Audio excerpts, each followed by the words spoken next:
Panibagong kaso ng modus na mala-aliswo ang nabisto ng mga otoridad sa arestado nilang Chinese national na may umano siya ng mga dokumento para palabasing Pilipino siya at makakuha ng Philippine passport.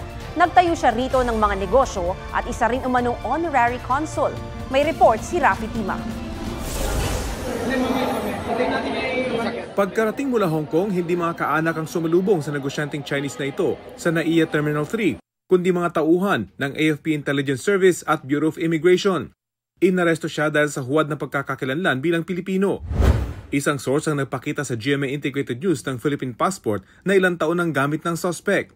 Nakasaad doon na Pilipino ang pangalan niya at ipinanganak siya rito sa bansa.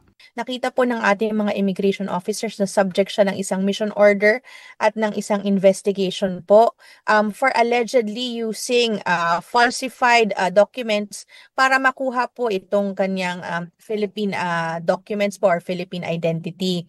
Dati na raw siyang nasampahan ng parehong kaso pero nabasura dahil kulang sa ebidensya. Ang difference po dun sa kaso niya ngayon is that may nakita na po na Chinese name niya at Chinese identity niya at yun po ang nag-match doon sa records natin. Nag-match ang fingerprints ng inaresto sa fingerprints ng isang Chinese citizen na dating na may long-term visa at Alien Certificate Registration Identity Card. Ayon pa sa source, dahil may record ng pagka-Pilipino ang suspect, nakapagpatayo siya ng mahigit 30 kumpanyang may kinalaman sa pagmimina. Kasama rin siya sa mga business at economic organization.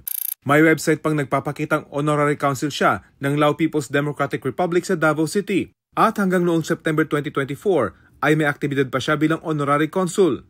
Tinawagan namin ang numero ng Lao Embassy sa Pilipinas at ang honorary consulate ng Lao pero walang sumasagot sa aming tawag. Very similar doon sa case ni former Bamban Mayor Alice Guo. Ito ay nakikita namin as a major national security issue kasi nagagamit po yung mga Philippine documents and Philippine identities.